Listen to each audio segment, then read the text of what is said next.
Ada satu hal yang sering dianggap sepele, padahal justru itu yang paling mudah mengundang sesuatu yang tidak diinginkan. Bukan suara, bukan bayangan, tapi bau. Karena ada bau tertentu yang tidak hanya menyebar di udara, tapi juga seperti mengirim tanda, seperti pesan yang tidak terlihat, yang bisa ditemukan oleh sesuatu yang tahu cara mencarinya.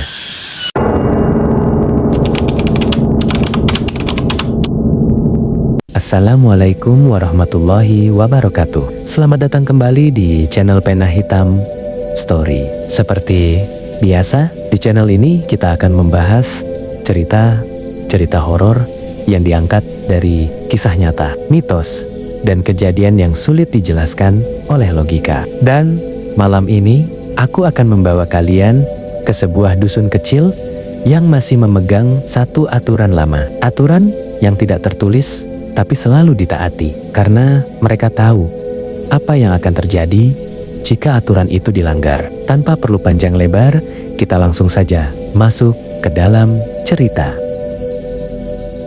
Dusun Kalipendem pada siang hari terlihat seperti tempat biasa dengan aktivitas warga yang berjalan normal, suara percakapan yang bersahutan, dan kehidupan yang terasa ringan. Namun ketika malam turun, perubahan di dusun itu tidak terjadi secara tiba-tiba, melainkan seperti sesuatu yang perlahan ditarik keluar dari dunia satu demi satu, hingga yang tersisa hanya keheningan yang terasa padat, seperti ruangan yang terlalu lama ditutup tanpa jendela. Rumah Sari dan Hendra berdiri di ujung dusun, menghadap ke tanah lapang yang luas dan tidak rata, dengan beberapa pohon tua yang berdiri berjauhan, seperti saksi yang sudah terlalu lama melihat sesuatu tanpa pernah ikut campur. Dalam gelap, batang pohon itu tampak lebih hitam dari seharusnya, seolah menyerap cahaya bulan daripada memantulkannya. Malam itu, seorang bayi baru saja lahir di rumah tersebut. Tangisnya tidak keras, tapi memiliki gema yang aneh, seperti suara itu tidak hanya keluar dari mulutnya, melainkan juga merambat ke dinding dan kembali lagi ke dalam ruangan. Sari terbaring lemah dengan napas yang belum teratur, sementara Hendra duduk di sampingnya dengan wajah lelah yang terasa seperti kertas kusut, bukan hanya karena tenaga yang habis, tapi juga karena pikirannya belum sempat kembali utuh. Di sudut ruangan, sebuah bungkusan kain putih diletakkan di dalam wadah plastik. Ari-ari bayi itu masih basah dan hangat, mengeluarkan bau tipis yang tidak sepenuhnya bisa disebut amis, lebih seperti logam yang baru saja terkena air, atau sesuatu yang belum selesai berubah dari hidup menjadi mati. Bau itu tidak menyengat, tapi bertahan, seperti jejak yang tidak ingin hilang. Di dusun itu, semua orang tahu satu aturan: Ari-ari harus segera dikubur sebelum malam benar-benar datang. Bukan sekadar kepercayaan turun-temurun, tapi sesuatu yang sudah dianggap pasti, seperti hukum yang tidak perlu dipertanyakan lagi. Namun malam itu, Hendra memilih menunda. Ia merasa tubuhnya terlalu lelah untuk keluar, dan berpikir bahwa menunggu sampai pagi tidak akan membuat perbedaan apapun. Keputusan itu terasa kecil, tapi diam-diam seperti membuka pintu yang tidak terlihat. Sebelum pulang, dukun beranak yang membantu persalinan sempat berdiri cukup lama di dekat pintu. Matanya menatap ke arah bungkusan itu dengan cara yang sulit dijelaskan. Ia tidak terlihat takut, tapi juga tidak tenang, seperti seseorang yang tahu sesuatu akan terjadi, tapi tidak bisa menghentikannya. Ia hanya berkata pelan bahwa jika malam sudah lewat, maka itu bukan lagi urusan manusia. Kalimat itu tidak terdengar seperti ancaman, tapi lebih seperti pernyataan yang sudah terlalu sering terbukti. Awalnya tidak ada yang berubah secara jelas. Lampu masih menyala, pintu masih tertutup, dan semua benda berada di tempatnya masing-masing. Namun perlahan, ada sesuatu yang terasa bergeser, bukan pada bentuk atau posisi, tapi pada cara ruangan itu lebih seperti bernapas. Cahaya lampu tidak redup, tapi terasa tipis, seperti lapisan air di atas permukaan kaca. Hanya terlihat, tapi tidak benar-benar menerangi. Hendra mengusap wajahnya, mencoba menghilangkan rasa tidak nyaman yang muncul tanpa alasan jelas. Namun justru pada saat itulah ia menyadari bahwa bau di dalam ruangan berubah. Bau yang tadi hanya samar, kini terasa lebih dekat, seperti memiliki arah, seolah tidak lagi menyebar, tapi berkumpul di satu titik. Ia menoleh ke arah sudut ruangan, ke tempat bungkusan itu diletakkan. Tidak ada perubahan yang langsung terlihat, tapi ada perasaan aneh, seperti berdiri di depan seseorang yang diam, tapi sadar, sedang diperhatikan. Perasaan itu tidak memiliki bentuk, tapi cukup kuat untuk membuat napas terasa sedikit lebih pendek. Beberapa detik berlalu tanpa apa-apa, sampai akhirnya suara itu muncul. Sangat pelan, hampir seperti suara yang tidak sengaja. Hendra langsung terdiam, mencoba memastikan apa yang baru saja ia dengar. Suara itu hilang, membuatnya ragu apakah itu benar-benar ada. Namun, beberapa saat kemudian, suara itu kembali. Kali ini lebih jelas, seperti sesuatu yang basah menyentuh permukaan keras berulang kali. Sari membuka mata dan bertanya dengan suara lemah, apakah Hendra juga mendengarnya? Hendra tidak langsung menjawab, karena ia mulai menyadari sesuatu yang lebih mengganggu. Suara itu tidak datang dari luar rumah. Suara itu berasal dari dalam, dan lebih tepatnya dari arah bungkusan itu. Bayi itu tiba-tiba menangis lebih keras. Tangisnya tidak seperti tangisan biasa, tapi seperti sesuatu yang dipaksa keluar. Seperti suara yang terjepit di antara dua ruang. Dan setiap kali bayi itu menangis, suara itu berhenti. Seolah sesuatu di sana memilih diam. Bukan karena hilang, tapi karena sedang memperhatikan.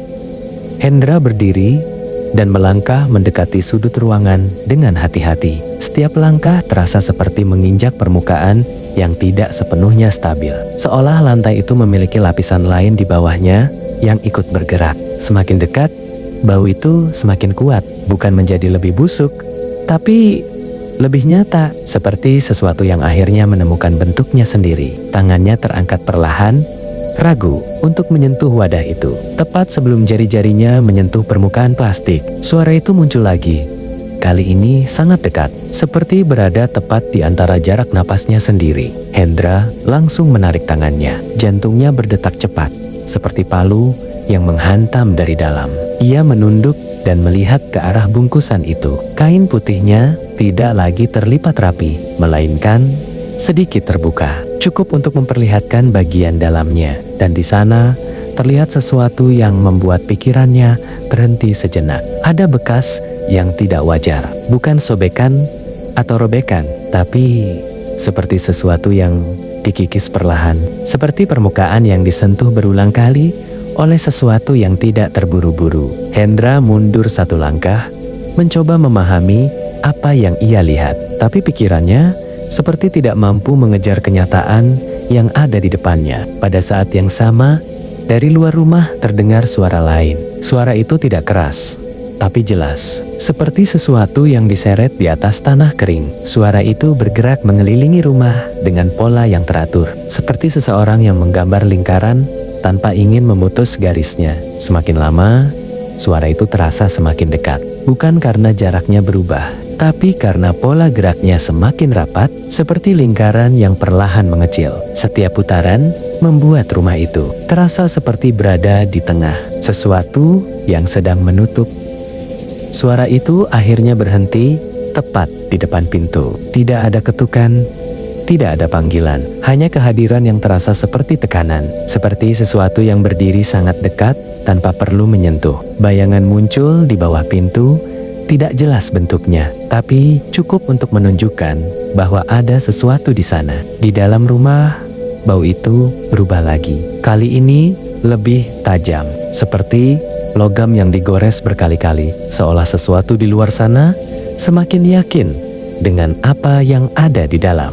Hendra menahan napas, tubuhnya kaku, sementara Sari memeluk bayinya lebih erat. Tangis bayi itu pecah lagi, lebih tinggi, seperti sesuatu yang mencoba menolak kehadiran yang tidak terlihat. Di tengah keheningan itu, terdengar suara pelan, sangat pelan, tapi terasa dekat, seperti berasal dari tempat yang tidak bisa dijangkau. Suara itu terdengar seperti seseorang yang sedang mengendus makan yang siap untuk disantap. Hendra perlahan menoleh ke arah sudut ruangan untuk terakhir kalinya malam itu. Dan di saat itulah ia benar-benar mengerti. Bungkusan itu tidak lagi sama. Bukan hanya terbuka, bukan hanya berubah, tapi ada bagian yang sudah hilang. Seolah sesuatu di luar sana tidak lagi mencari, melainkan sudah mulai mengambil sedikit demi sedikit, sambil memastikan bahwa yang tersisa tidak akan kemana-mana. Suara di depan pintu itu tidak benar-benar hilang.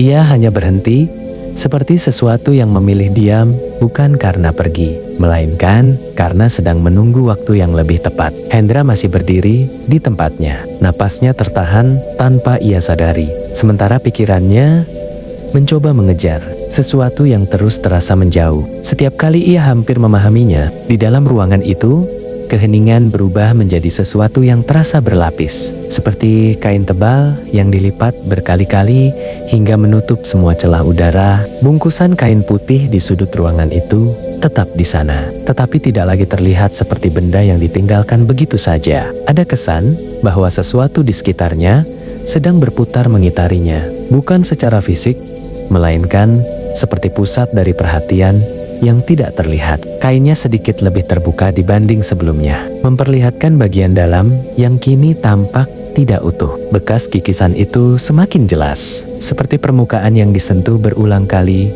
oleh sesuatu yang sabar, sesuatu yang tidak tergesa-gesa, tapi juga tidak akan berhenti. Sari menatap ke arah yang sama, tapi matanya tidak benar-benar fokus pada bungkusan itu. Tatapannya seperti mengikuti sesuatu yang bergerak pelan di udara, sesuatu yang tidak memiliki bentuk, tapi cukup untuk mengganggu keseimbangan pikirannya. Bayi di pelukannya tidak lagi menangis keras, namun napasnya tidak teratur, naik turun seperti gelombang kecil yang terus dipaksa kembali. Sebelum mencapai puncaknya, sesekali bayi itu menggerakkan kepalanya pelan ke satu arah yang sama berulang kali, seolah ada sesuatu di sana yang lebih menarik perhatiannya dibanding suara atau cahaya. Beberapa saat kemudian, suara itu kembali muncul, bukan dari depan pintu, bukan dari dalam ruangan, tapi dari bawah.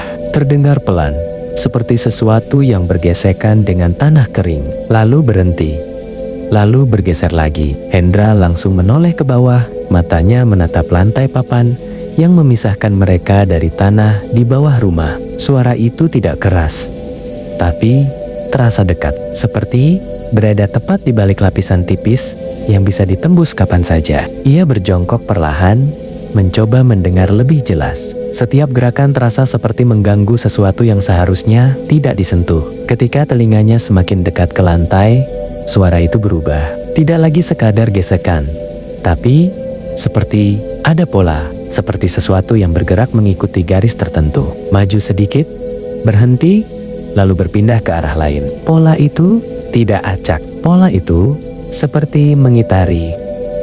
Hendra menelan ludahnya. Tenggorokannya terasa kering, seperti pasir yang tidak pernah tersentuh air. Di dalam kepalanya muncul satu bayangan yang tidak ingin ia akui, bahwa sesuatu di bawah sana tidak sedang mencari jalan masuk secara langsung. Sesuatu itu sedang mempelajari, menghitung, mengukur jarak, dan menunggu titik yang tepat. Tiba-tiba terdengar suara pelan dari bawah lantai, seperti kayu yang ditekan dari arah yang tidak biasa. Hendra mundur sedikit, matanya tetap terpaku ke satu titik, dan di sela-sela papan itu, di celah kecil yang sebelumnya tidak pernah ia perhatikan, muncul sesuatu yang bergerak dengan perlahan, ujungnya tipis, gelap, dan terlalu panjang untuk disebut sebagai jari manusia. Benda itu tidak langsung masuk, hanya menyentuh permukaan bawah papan, lalu bergeser pelan, seperti seseorang yang meraba sesuatu dalam gelap. Gerakannya sangat hati-hati, tidak terburu-buru, tapi pasti. Setiap kali ia berhenti, ada jeda yang terasa seperti napas yang ditahan, sebelum akhirnya bergerak lagi ke arah lain. Sari tidak berani mendekat, tapi matanya tidak bisa berpaling. Bayi di pelukannya tiba-tiba terdiam sepenuhnya. Tidak ada tangis, tidak ada suara. Diamnya begitu tiba-tiba, seperti seseorang yang menutup saklar. Dan dalam diam itu, kepalanya kembali bergerak pelan ke arah lantai, tepat ke tempat benda itu muncul. Hendra ingin berteriak, ingin menarik Sari menjauh. Tapi tubuhnya seperti kehilangan perintah. Ada rasa asing yang merambat dari dadanya ke seluruh tubuh. Seperti sesuatu yang tidak terlihat sedang menekan dari dalam. Benda di celah lantai itu berhenti tepat di satu titik. Lalu perlahan berbalik arah menuju ke sudut ruangan. Menuju bungkusan itu di mana tempat ari-ari disimpan. Gerakannya kini lebih pasti. Tidak lagi meraba tanpa arah. Seperti seseorang yang akhirnya menemukan apa yang ia cari. Setiap pergeseran meninggalkan bunyi halus yang mengingatkan pada kuku yang digesekkan. Di permukaan kasar, suara yang tidak keras tapi cukup untuk membuat pikiran terasa. Seperti ditarik perlahan. Tiba-tiba dari luar rumah terdengar suara lain. Kali ini lebih jelas dari sebelumnya. Suara langkah kaki yang diseret bergerak mengelilingi rumah dengan jarak yang terasa semakin dekat setiap putaran. Suara itu tidak memiliki ritme yang normal, kadang cepat, kadang melambat, seperti sesuatu yang tidak mengikuti cara manusia berjalan. Dan setiap kali suara itu melewati sisi rumah, benda di bawah lantai itu berhenti, seperti mendengarkan, seperti menunggu aba-aba. Hendra mulai menyadari sesuatu yang jauh lebih mengganggu daripada sekadar kehadiran makhluk itu. Apa yang ada di bawah dan apa yang ada di luar bukan dua hal yang berbeda. Mereka bergerak dengan pola yang sama, berhenti di waktu yang sama, dan kembali bergerak seolah mengikuti satu kehendak. Lingkaran itu semakin sempit. Suara di luar kini tidak lagi terasa jauh. Setiap gesekan di tanah seperti berada tepat di balik dinding, dan setiap langkah terasa seperti bayangan yang berjalan sejajar dengan detak jantung Hendra. Sementara itu, dari bawah lantai, ujung benda itu kini sudah berada tepat di bawah posisi bungkusan, berhenti tanpa bergerak, seperti hewan yang menahan diri sebelum menerkam. Beberapa detik berlalu dalam diam yang menekan. Lalu dari celah lantai itu terdengar suara yang sangat pelan. Bukan suara gesekan, bukan suara langkah, tapi suara mengendus itu terdengar lagi, pendek, berulang, seperti seseorang yang mencoba memastikan sesuatu dengan sangat dekat. Bayi di pelukan Sari tiba-tiba membuka matanya lebar, tatapannya kosong, tapi arahnya jelas, tepat ke bawah. Dan untuk pertama kalinya malam itu, bukan tangis yang keluar dari mulutnya, melainkan suara kecil yang terdengar seperti menjawab.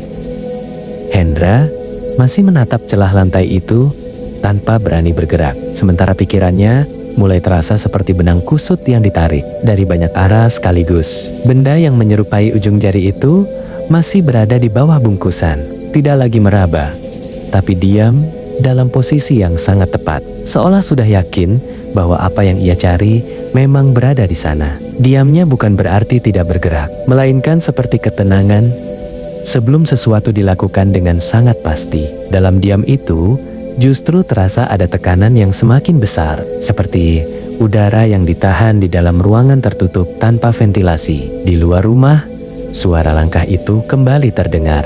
Kali ini, tidak lagi mengitari dengan jarak yang sama. Suaranya berhenti, tepat di satu sisi rumah, tidak bergerak, tidak bergeser, hanya diam dengan kehadiran yang terasa seperti bayangan yang menempel di dinding. Tidak ada suara napas, tidak ada gesekan. Tapi, entah kenapa, Hendra bisa merasakan bahwa sesuatu di luar sana sedang berdiri dan menghadap langsung ke arah mereka. Sari menarik napas panjang, mencoba menenangkan dirinya. Tapi napas itu justru terdengar tidak utuh. Seperti ada bagian yang tertahan di tengah. Ia memeluk bayinya lebih erat. Namun justru di saat itu, bayi tersebut perlahan menggerakkan kepalanya lagi. Bukan ke arah lantai, melainkan ke arah dinding. Ke arah tempat suara langkah itu berhenti. Jangan lihat, bisik Sari sangat pelan. Lebih seperti berbicara pada dirinya sendiri daripada pada bayinya. Namun bayi itu tidak berpaling. Matanya terbuka lebar, tidak berkedip, seperti sesuatu di luar sana lebih menarik daripada rasa takut itu sendiri. Hendra akhirnya berdiri, langkahnya pelan, seolah setiap gerakan bisa memicu sesuatu yang lebih buruk. Hendra berjalan menuju bungkusan itu dengan perasaan seperti sedang mendekati sesuatu yang tidak ingin disentuh, tapi tidak bisa dihindari. Setiap langkah terasa berat, seperti berjalan di atas tanah basah yang terus menarik kaki ke bawah. Saat ia sampai di dekat bungkusan itu, suara mengendus dari bawah lantai berhenti. Dan dalam keheningan itu, Hendra bisa merasakan sesuatu yang lain. Bukan suara, bukan gerakan, tapi perhatian. Seperti ada sesuatu yang sedang menatap dari bawah, meskipun tidak ada mata yang terlihat. Dengan tangan yang gemetar, Hendra mencoba mengangkat bungkusan itu. Namun, begitu jari-jarinya menyentuh kain, ada sensasi aneh yang langsung merambat ke seluruh tangannya. Dingin, seperti menyentuh sesuatu yang sudah lama tidak memiliki suhu. Seperti permukaan yang tidak lagi mengenal panas atau dingin. Hendra refleks menarik tangannya, napasnya tercekat. Jantungnya berdetak tidak teratur, seperti mesin yang kehilangan ritme. Kenapa? Suara Sari terdengar pelan, hampir tidak terdengar. Hendra tidak menjawab. Ia menatap bungkusan itu dengan mata yang mulai dipenuhi sesuatu yang tidak bisa lagi ia sembunyikan. Takut, namun bukan takut karena tidak tahu, melainkan takut karena mulai tahu.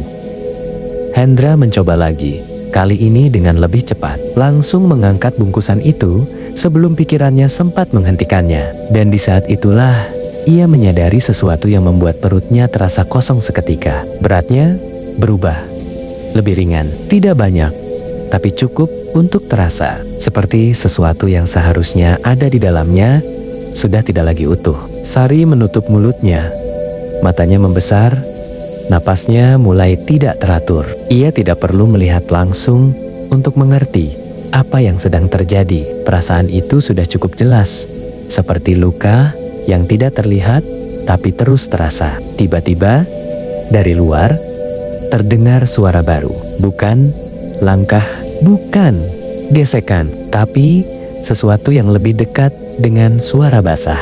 Seperti sesuatu yang disentuhkan ke permukaan, lalu ditarik perlahan. Hendra menoleh ke arah pintu. Bayangan di bawah pintu itu masih ada, tapi kali ini bentuknya lebih jelas. Tidak lagi samar, melainkan seperti sesuatu yang benar-benar berdiri di sana. Garisnya tidak lurus, melainkan bergelombang, seperti tubuh yang tidak tegak sepenuhnya. Dan perlahan, bayangan itu bergerak, bukan menjauh, tapi naik. Seolah sesuatu di luar sana mulai berdiri lebih dekat ke pintu, mendekatkan dirinya ke celah yang memisahkan dalam dan luar. Di dalam ruangan, bayi itu tiba-tiba mengeluarkan suara lagi. Bukan tangisan, bukan juga suara biasa, tapi seperti seseorang yang mencoba meniru sesuatu yang baru saja ia dengar. Suara itu terdengar seperti erangan seorang nenek tua. Sari langsung memeluk bayinya lebih erat, tubuhnya gemetar. Sementara Hendra berdiri kaku dengan bungkusan di tangannya. Dalam kepalanya, satu pemahaman perlahan terbentuk, seperti gambar yang muncul sedikit demi sedikit di dalam air keruh. Apa yang datang malam itu tidak hanya mencari, tidak hanya mengambil, tapi juga menghubungkan. Dari bawah lantai, ujung benda itu kembali bergerak. Kali ini lebih cepat, seperti sesuatu yang sudah tidak perlu ragu lagi. Dari luar, bayangan di bawah pintu semakin tinggi, hampir menutup seluruh celah cahaya. Dan di antara dua arah itu, di dalam rumah itu sendiri, sesuatu mulai berubah. Bayi itu tiba-tiba diam lagi, matanya masih terbuka. Namun kali ini, tatapannya tidak lagi mengikuti sesuatu di luar, melainkan seperti melihat sesuatu yang berada tepat di depan wajahnya. Padahal, tidak ada siapa-siapa di sana. Hendra tidak memberi waktu pada dirinya sendiri untuk berpikir.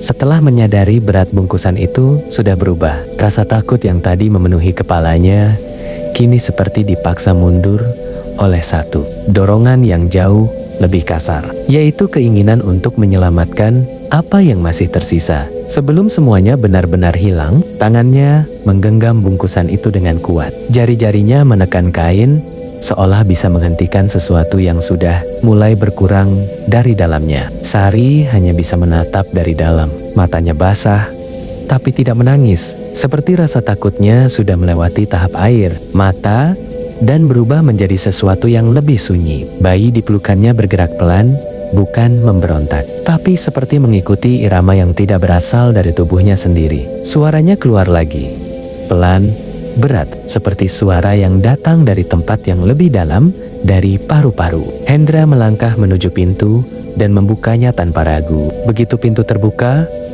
suasana di luar tidak terasa seperti dunia yang sama. Halaman itu tampak seperti biasa, tapi ada sesuatu yang bergeser dari cara ia dilihat. Tanah terlihat lebih gelap, bukan karena kurang cahaya, tapi seperti warnanya menyerap sesuatu yang tidak kasat mata. Pohon-pohon di kejauhan tampak lebih tinggi dari sebelumnya. Bayangannya menjulur seperti tangan yang terlalu panjang. Diam, tapi terasa mendekat. Hendra melangkah keluar. Saat kakinya menyentuh tanah, ada sensasi aneh yang langsung merambat dari telapak kaki ke tulang belakangnya. Bukan dingin, bukan panas, tapi seperti menyentuh sesuatu yang pernah hidup, lalu ditinggalkan dalam keadaan tidak selesai. Hendra tidak berhenti. Ia berjalan beberapa langkah menjauh dari rumah, lalu berjongkok dan mulai menggali tanah karena panik yang berkecamuk. Tanpa sadar ia menggali tanah hanya dengan tangan kosong. Tanah itu terasa lembek di permukaan, tapi semakin dalam, semakin padat, seperti ada lapisan yang menahan sesuatu di bawahnya. Setiap kali ia menggali, tangannya seperti menyentuh sesuatu yang bukan sekadar tanah, melainkan campuran antara lembab dan licin, seperti menyentuh daging yang sudah terlalu lama terendam air. Dari dalam rumah, Sari berdiri di ambang pintu. Ia tidak berani melangkah keluar, tapi juga tidak mampu menutup pintu. Bayi di pelukannya tiba-tiba menangis keras. Suaranya pecah seperti kain yang disobek perlahan. Tangis itu tidak stabil, naik turun dengan cara yang membuat dada terasa sesak hanya dengan mendengarnya. Di tengah suara itu, Hendra mulai mendengar sesuatu yang lain. Suara langkah, namun bukan langkah yang terdengar normal. Bukan kaki yang diangkat dan diturunkan, melainkan sesuatu yang diseret, seperti bagian tubuh yang tidak lagi utuh dipaksa bergerak di atas tanah. Suara itu mengitari perlahan dan semakin dekat. Hendra berhenti menggali. Napasnya tercekat. Tubuhnya menegang seperti tali yang ditarik terlalu kuat. Ia tidak ingin melihat, tapi sesuatu di dalam dirinya memaksa. Perlahan Hendra menoleh, dan disitulah ia melihatnya. Sosok itu berdiri tidak jauh darinya, atau lebih tepatnya, berdiri bukan kata yang tepat. Tubuhnya seperti tidak memiliki cara yang benar untuk menopang dirinya sendiri. Punggungnya membungkuk terlalu dalam, hampir seperti terlipat di bagian tengah, membuat kepalanya menggantung ke depan dengan sudut yang tidak wajar. Lehernya terlihat panjang, tapi bukan karena bentuk alami, melainkan karena posisinya yang tertarik ke depan, seperti sesuatu yang digantung terlalu lama. Kulitnya pucat, keabu-abuan, bukan seperti kulit manusia yang kehilangan darah, tapi seperti permukaan yang sudah terlalu sering disentuh sesuatu yang tidak hidup. Di beberapa bagian, kulit itu tampak mengelupas tipis, memperlihatkan lapisan di bawahnya yang lebih gelap dan basah, seperti daging yang belum sepenuhnya tertutup. Tangannya terlalu panjang, jari-jarinya kurus, dengan ruas yang menonjol tajam, dan ujungnya bukan kuku yang utuh, melainkan pecahan-pecahan keras yang tidak rata, seperti tulang kecil yang memaksa keluar dari ujung daging. Setiap kali jari itu bergerak, ada suara halus seperti sesuatu yang retak perlahan. Namun yang paling mengganggu adalah wajahnya, atau apa yang tersisa dari wajah itu. Matanya tidak sepenuhnya terbuka, tapi juga tidak tertutup. Celahnya sempit, dan dari dalamnya tidak terlihat bola mata yang jelas. Hanya warna gelap yang bergerak pelan, seperti cairan yang tidak pernah diam. Di bawah mata itu, kulitnya cekung dalam, membentuk bayangan yang membuat wajahnya tampak seperti lubang yang tidak memiliki dasar. Hidungnya tidak utuh, seperti bagian tengahnya hilang, menyisakan dua lubang yang tampak lebih besar dari seharusnya, bergerak mengembang dan mengempis setiap kali ia menarik napas. Dan mulutnya terbuka sedikit, terlalu sedikit untuk disebut terbuka, tapi cukup untuk memperlihatkan bagian dalamnya. Tidak ada susunan gigi yang rapi, yang ada hanyalah barisan tidak beraturan dari sesuatu yang tajam, kecil, dan bertumpuk, seperti serpihan tulang yang tumbuh tanpa aturan. Di sela-sela itu, sesuatu yang gelap dan basah bergerak pelan, seperti lidah yang terlalu tipis dan terlalu panjang untuk berada di tempat itu. Sosok itu tidak langsung mendekat. Ia berhenti, kepalanya bergerak sedikit ke samping, lalu ia mengendus. Suara itu keluar lagi, seperti udara yang disedot melalui rongga yang terlalu sempit. Setiap tarikan napasnya membuat bahunya bergerak tidak rata, seperti tubuhnya tidak sepenuhnya terhubung satu sama lain. Bau dari bungkusan di tangan Hendra seperti ditarik keluar, bukan secara fisik, tapi seperti sesuatu yang dipanggil melalui udara. Hendra mundur satu langkah, kakinya hampir terpeleset di tanah yang ia gali sendiri. Tangannya gemetar hebat, tapi ia tidak melepaskan bungkusan itu. Sosok itu bergerak, bukan melangkah, bukan berjalan, tapi seperti dipindahkan. Tubuhnya bergeser mendekat tanpa transisi yang jelas. Seperti jarak di antara mereka dipotong begitu saja. Dalam satu kedipan mata, ia sudah jauh lebih dekat. Sekarang, Hendra bisa melihat detail yang sebelumnya tidak terlihat. Di sudut mulut sosok itu, ada sisa sesuatu, gelap, kental, dan masih bergerak sangat pelan, seperti sesuatu yang belum sepenuhnya selesai dikunyah. Hendra menahan napasnya. Dadanya terasa seperti akan runtuh dari dalam. Pikirannya kosong, tapi tubuhnya tahu satu hal. Jika ia terlambat sedikit saja, semuanya akan habis. Ia langsung menjatuhkan diri dan menggali lebih cepat. Tangannya bergerak liar. Tanah berterbangan ke segala arah. Lubang itu mulai cukup dalam. Ia bersiap memasukkan bungkusan itu. Namun tepat saat itu, sosok itu bergerak lagi, lebih cepat dan lebih dekat. Hampir tanpa jarak. Kepalanya kini berada sangat dekat dengan tangan Hendra. Sangat dekat hingga Hendra bisa mendengar suara di dalam mulutnya. Suara basah. Suara sesuatu yang bergeser di antara serpihan tajam itu. Lalu ia mengendus sekali lagi. Lebih dalam, lebih lama, seolah memastikan, dan dalam satu momen yang terasa seperti waktu berhenti bernapas, mulutnya terbuka sedikit lebih lebar, dan Hendra sadar makhluk itu tidak lagi menunggu. Bau dari dalam mulut itu mulai terasa, bukan sekadar amis, tapi seperti sesuatu yang sudah terlalu lama berada di antara hidup dan mati, seperti sisa yang tidak pernah benar-benar hilang. Hendra membeku. Tangannya masih menggenggam bungkusan itu, tapi kekuatannya mulai hilang. Seperti tenaga di dalam tubuhnya disedot sedikit demi sedikit hanya dengan berada di dekat makhluk itu. Jarak mereka sekarang terlalu dekat. Bahkan udara di antara mereka terasa seperti tidak ada. Seolah ruang itu sudah diambil alih oleh sesuatu yang lebih padat. Makhluk itu tidak langsung menyentuh. Ia hanya mengendus. Seolah setiap tarikan napasnya bukan hanya mencium, tapi juga menarik sesuatu yang tidak terlihat keluar dari bungkusan itu. Dan perlahan, kepalanya bergerak semakin mendekat. Hendra bisa melihat dengan jelas bagian dalam mulutnya sekarang. Potongan-potongan tajam yang tidak beraturan itu bergerak pelan, bergesekan satu sama lain, mengeluarkan suara kecil yang membuat telinga terasa nyeri, seperti dua benda keras yang dipaksa saling menekan. Di selanya, sesuatu yang gelap dan basah bergerak seperti lidah yang terlalu panjang. Sesekali menyentuh bagian dalam mulutnya sendiri, seolah merasakan sesuatu yang belum sampai. Tiba-tiba, bayi di dalam rumah menjerit. Suara itu tinggi, tajam, dan pecah, seperti kaca yang retak dari dalam. Jeritan itu memotong udara, membuat seluruh suasana seperti tersentak.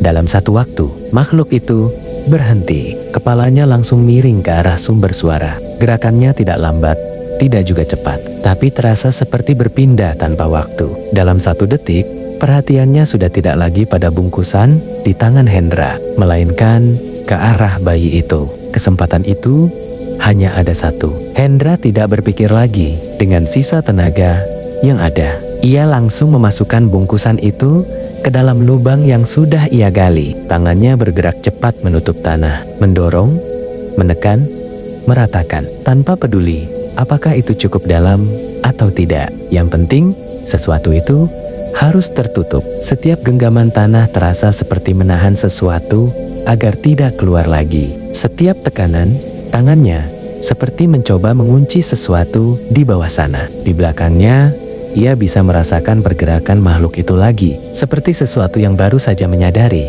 bahwa waktunya hampir habis. Hendra menoleh, dan kali ini wajah makhluk itu benar-benar terlihat utuh. Matanya yang gelap itu terbuka sedikit lebih lebar, dan di dalamnya tidak ada pantulan cahaya, hanya kedalaman yang seperti lubang tanpa dasar. Mulutnya masih terbuka, tapi kini bergerak lebih aktif. Potongan-potongan tajam itu saling bertabrakan pelan, seperti sesuatu yang tidak sabar untuk digunakan.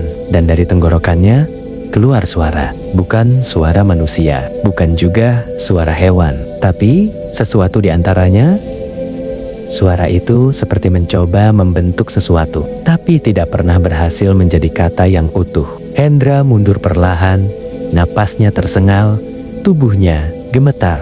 Hebat, ia tahu, ia tidak bisa melawan. Ia juga tahu, ia tidak bisa lari dengan cara biasa. Tapi ia juga tahu satu hal, bungkusan itu sudah tidak lagi di tangannya. Makhluk itu berhenti tepat di depan lubang yang baru saja ditutup. Kepalanya menunduk, lalu perlahan ia mengendus tanah itu. Tubuhnya sedikit bergetar setiap kali ia menarik napas, seperti sesuatu di dalam dirinya bereaksi terhadap apa yang ada di bawah sana. Jari-jarinya yang panjang itu bergerak pelan, menyentuh permukaan tanah, menggaruk tipis, meninggalkan bekas garis yang dalamnya tidak wajar. Namun, ia tidak langsung menggali. Ia hanya diam, mengendus, dan merasakan. Seperti seseorang yang tahu sesuatu ada di sana, tapi tidak lagi utuh. Beberapa detik berlalu dalam ketegangan yang terasa seperti tidak memiliki ujung. Lalu, makhluk itu berhenti. Seluruh tubuhnya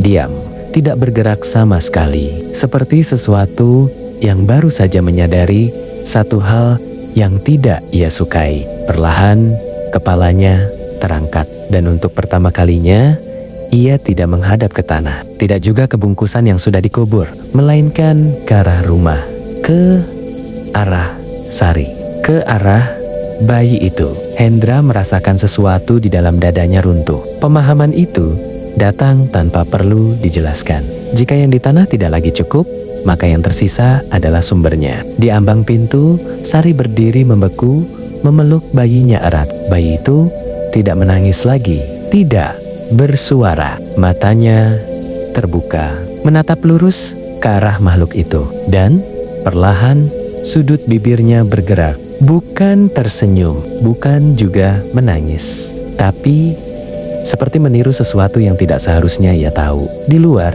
makhluk itu berdiri diam, tidak lagi mengendus tanah, tidak lagi mencari, karena sekarang ia sudah menemukan sesuatu yang lain, sesuatu yang tidak bisa dikubur. Dan Hendra sadar malam itu belum selesai, bahkan ini baru saja berubah arah.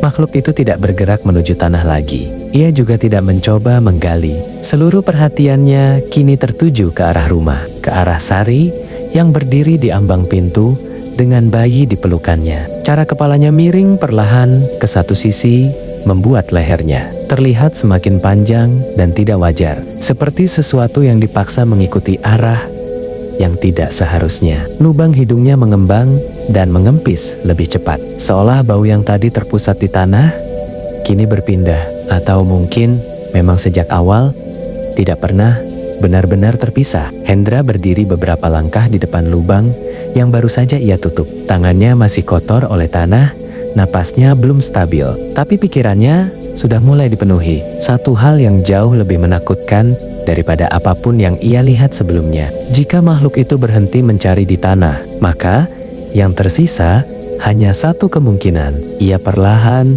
menoleh ke arah Sari. Bayi itu masih diam, matanya terbuka, tatapannya lurus ke depan.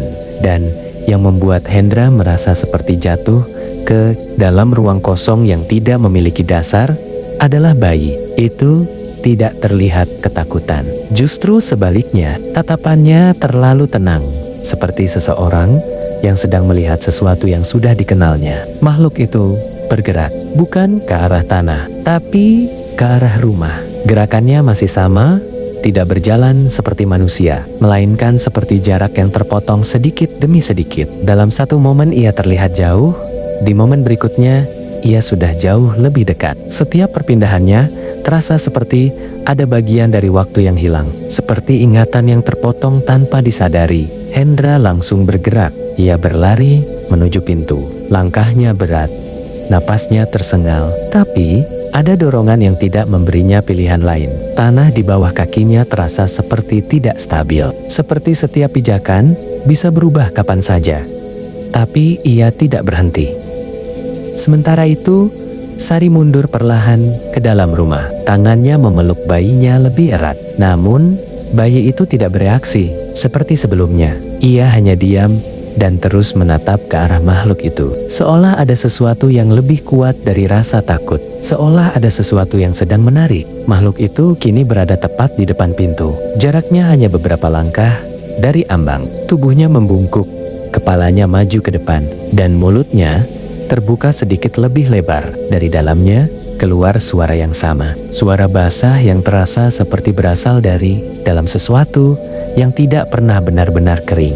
Hendra sampai di depan pintu, tepat saat makhluk itu semakin mendekat. Tanpa berpikir, ia langsung menutup pintu dengan keras. Suara benturan kayu itu terdengar berat, seperti dua benda yang saling menghantam dalam ruang sempit. Ia langsung mengunci pintu itu. Tangannya gemetar, napasnya tidak teratur, sementara punggungnya bersandar kuat pada permukaan kayu, yang kini terasa seperti satu-satunya batas antara mereka dan sesuatu di luar. Beberapa detik pertama, tidak ada apa-apa. Tidak ada ketukan, tidak ada gesekan, tidak ada suara. Keheningan itu terasa seperti ruang yang menahan napas, seperti sesuatu yang sedang memutuskan langkah berikutnya. Lalu terdengar suara itu lagi. Suara erangan, bukan dari luar ataupun dari pintu, tapi dari dalam rumah. Sangat pelan, sangat dekat. Hendra langsung membeku. Darahnya terasa seperti berhenti mengalir. Perlahan ia menoleh ke arah dalam rumah. Sari masih berdiri beberapa langkah dari pintu. Tubuhnya kaku, matanya terbuka lebar. Namun bukan itu yang membuat Hendra merasa seperti kehilangan seluruh kendali atas tubuhnya, melainkan bayi itu. Bayi di pelukan Sari. Mulutnya terbuka sedikit dan dari dalamnya keluar suara yang sama, suara erangan itu. Sari langsung mundur satu langkah, tangannya gemetar hebat, hampir tidak mampu menopang bayinya sendiri. Air matanya akhirnya jatuh, tapi suaranya tidak keluar, seperti rasa takutnya sudah terlalu besar untuk bisa diubah menjadi tangisan. Bayi itu tidak menangis, tidak terlihat kesakitan. Ia hanya mengeluarkan suara itu lagi, pelan, berulang, seperti seseorang yang sedang mencoba mengingat sesuatu yang baru saja ia pelajari. Di luar rumah tidak ada suara lagi, seolah sesuatu di luar sana sudah tidak perlu menunggu. Hendra perlahan mendekat. Langkahnya berat, seperti setiap inci jarak yang ia tempuh dipenuhi sesuatu yang tidak terlihat. Ia menatap bayinya dengan mata yang penuh ketakutan, tapi juga penolakan. Seolah pikirannya masih berusaha mencari kemungkinan lain. Berhenti, bisiknya pelan. Tidak jelas ia berbicara pada siapa, namun suara itu tidak berhenti. Bayi itu menoleh pelan ke arah Hendra. Tatapannya bertemu dengan mata ayahnya. Dan untuk pertama kalinya, ada sesuatu di dalam tatapan itu yang tidak seharusnya ada pada seorang bayi. Bukan tatapan marah ataupun sedih, tapi seperti kesadaran yang tidak keharusnya sudah ada. Di luar, malam tetap sunyi. Tidak ada tanda bahwa sesuatu masih berdiri di sana. Tidak ada jejak bahwa sesuatu pernah datang. Namun di dalam rumah itu, suasana tidak kembali seperti semula. Karena yang datang malam itu tidak semuanya pergi. Sebagian tidak ikut dikubur dan tidak tertinggal di luar, melainkan berpindah perlahan, diam-diam, dan kini tidak lagi mencari dari kejauhan, melainkan menunggu dari dalam.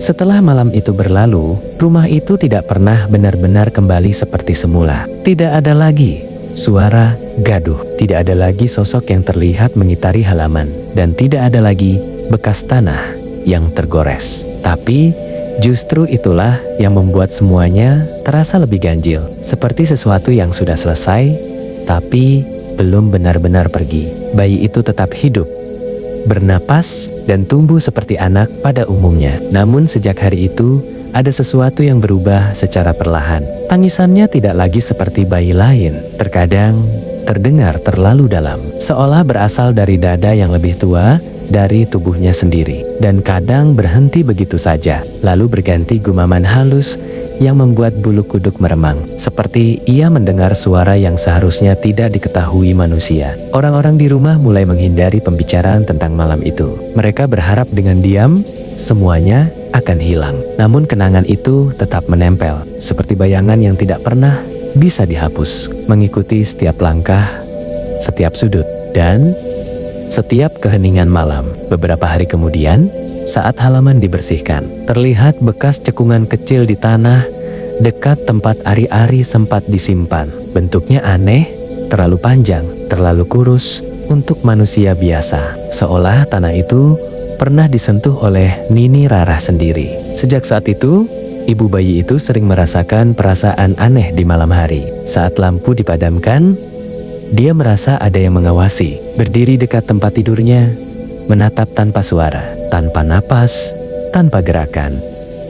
Nini Rarah, sosok ini adalah makhluk tua yang lahir dari legenda kampung sejak ratusan tahun lalu. Konon, Nini Rarah muncul setiap kali ari-ari bayi tidak dikubur tepat waktu. Ia tidak masuk ke rumah, tapi selalu mengelilingi dan menandai rumah yang lalai. Tubuhnya kurus, membungkuk, rambut panjang menutupi wajah, dan indera penciumannya mampu merasakan bau darah dan ari-ari dari jarak jauh. Makhluk ini dikenal sebagai pemakan ari-ari, membawa sisa energi bayi itu kembali ke dunia lain yang gelap dan tak terlihat. Bayi itu pun mulai menunjukkan hal-hal yang sulit dijelaskan. Saat usianya bertambah, sering menatap sudut-sudut rumah kosong dengan ekspresi aneh. Kadang tersenyum pelan, kadang seperti mendengarkan sesuatu yang tak kasat mata. Dan yang paling mengganggu adalah ketika bayi itu tertawa sendiri di malam hari. Tanpa sebab,